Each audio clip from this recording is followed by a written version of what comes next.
According to his coworkers in the Miami-Dade Police Department, David Middleton was a nice guy who took pride in his job. However, he used the power of the badge to fulfill his sexual desires. In 1990, he pulled up to a 16-year-old girl on the street, giving her the false excuse that she was out past curfew. He then handcuffed her and told her that he was taking her to a juvenile institution, but instead, he took her to a secluded area and raped her. After he dropped her off, she alerted the police, who quickly arrested him. However, the jury deadlocked on the rape charge. He was only convicted of false imprisonment and given a 5-year sentence. After 2 years, he was released on parole, and now he knew that in order to continue his sexual pursuits, he had to kill his next victim. Welcome to History's Biggest Villains.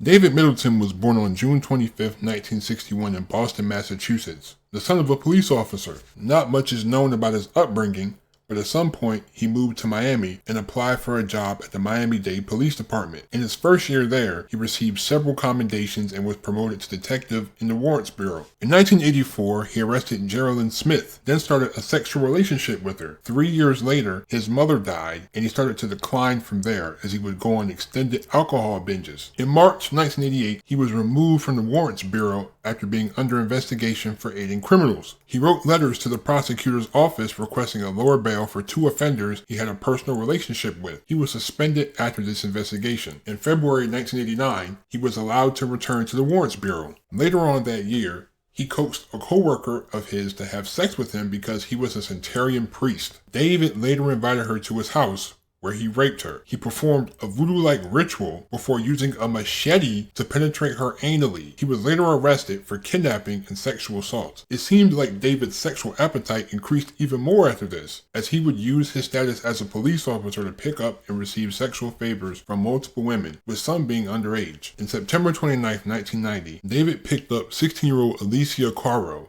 giving her the excuse that she was out past curfew. He then handcuffed her, saying that they would go to the nearest juvenile correctional facility for her parents to get her. Instead of this, he drove to a secluded area of town and raped Alicia. He then dropped her off in an empty parking lot, warning her not to tell anybody. She immediately reported the assault, and David was charged with rape. However, the jury was deadlocked on the charge. As a result, he was convicted of false imprisonment and allowed to plead guilty to the lesser charge of battery. He was given 2 concurrent 5-year sentences. David was released on parole 2 years later. He resigned from the police force and moved across the country from Miami, Florida to Montrose, Colorado. David switched careers and worked as a cable TV repairman. On November 21, 1993, 18-year-old Buffy Rice Donahue left her parents' house in Montrose, Colorado to wash her car, but she never returned home. Donahue's father and husband went searching for her and eventually found her car parked in a local Walmart. Inside, they found her wallet and driver's license, but Buffy was nowhere to be seen. Unbeknownst to them, she had been picked up earlier by Yvonne Haley, David's girlfriend, and taken back to their apartment. This was the last time she was seen alive. The neighbors reported seeing David hauling an unusually large trash bag out of his house that night. This news somehow got back to Buffy's parents,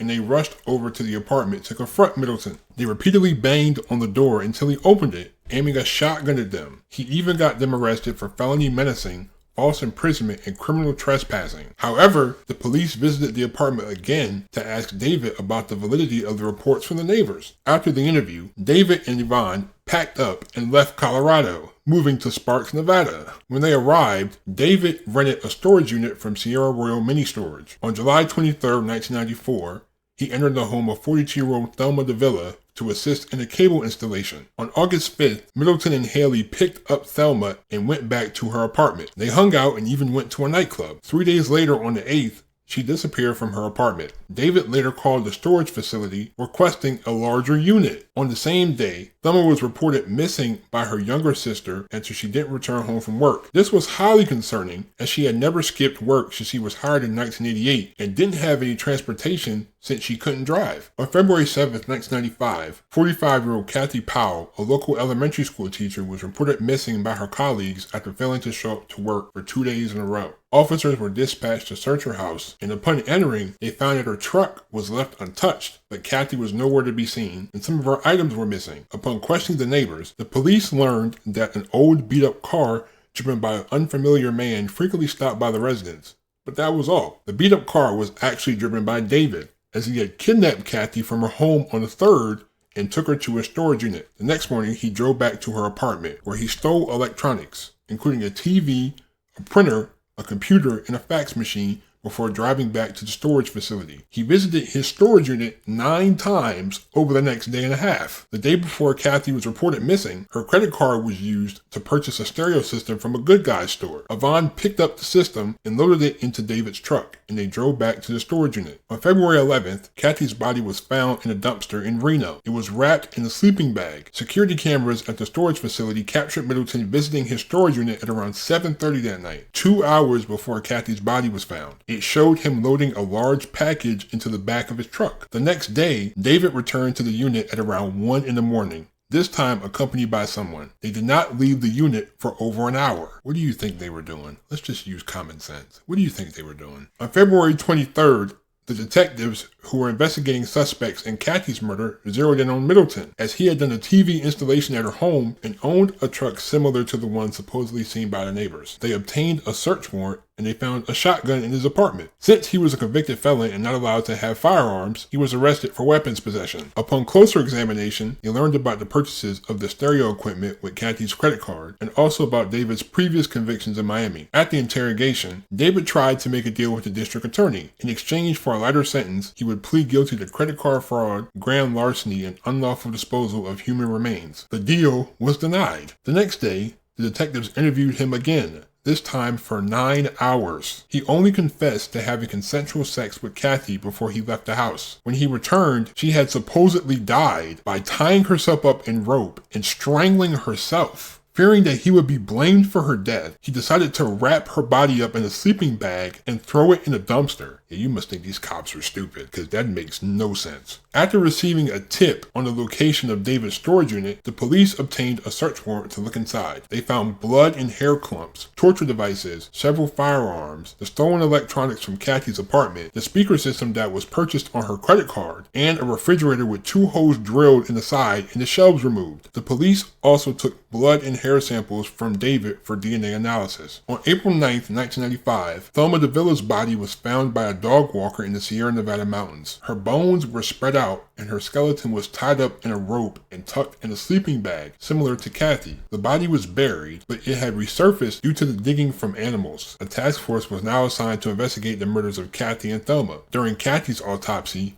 a bite mark was discovered on her left breast that matched the impressions of David's teeth. Police also found a gag ball in the storage unit with deep teeth marks, and they belonged to Kathy. They determined that the ball was shoved inside her mouth in its entirety and she had bitten down extremely hard. Wool fibers from Kathy's clothing were also found in the refrigerator. A blanket belonging to Thelma DeVilla was also found in the storage unit. They found her DNA on a balled up wad of duct tape on the floor. While the police were building up a case against him, David pleaded guilty to felony handgun possession and was sentenced to a year in jail. On April 24th, the body of Buffy Rice Donahue was found by a hiker in the woods of Norwood, Colorado. The coroner ruled this as a homicide, listing the cause of death as blunt force trauma. This information was sent to the detectives in Reno. The trash bag that Buffy was stuffed into had some hair and carpet samples. Upon examination, the hair samples turned out to be David's, and the carpet samples were from the inside of Yvonne's car. However, District Attorney Wyatt Angelo ruled that there would be no charges pressed against Middleton in relation to Buffy's murder, regardless of the evidence, because of the cost it would take to extradite him back to Colorado.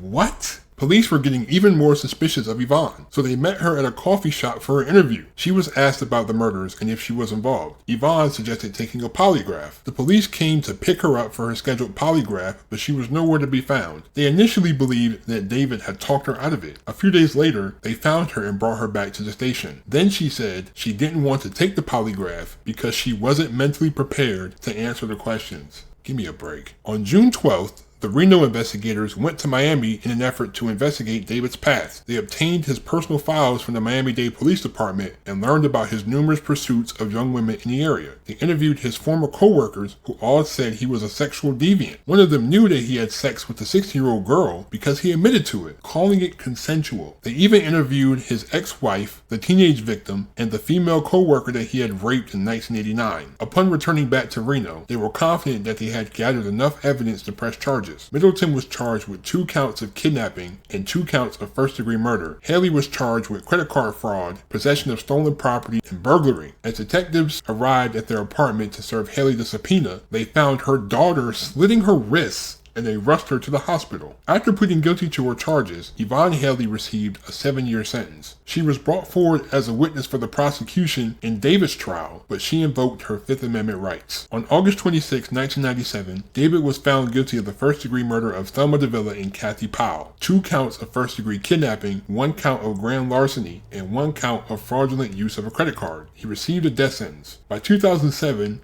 he had exhausted all of his appeals. As of 2024, he remains on Nevada's death row and awaits execution. You use the occupation of a police officer to take advantage of women because you already know that there's an inherent trust with law enforcement officers. If a cop tells you to come here, most of the time you're going to listen, especially if you're young. If you're a young kid, you're going to listen to a cop. And I feel like that's just really sick that he used that to take advantage of these women and get what he wanted out of these women. The fact that Yvonne got away with murder, she helped him murder somebody. Like, there's no way she just sat there and watched him do anything. There's no way. Like, oh, I don't want to talk about it. Like, she's the one that suggested the polygraph.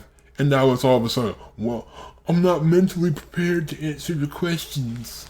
I'm not mentally prepared. Like, come on, bro. The explanation that David tries to give for Kathy's death, oh, I left, and then when I came back, she strangled herself with rope. She managed to tie herself up and strangle herself at the same time. Like, how much sense does that really make? Instead of calling the police about a dead body, you put her in a sleeping bag and you put her in a dumpster. Because, thank you for watching. Leave a like if you enjoyed. Hit that subscribe button if you're new to my channel. Do not forget to turn that bell on, those post notification bell. Thank you for all the support you guys give this channel. But I'm out. Peace.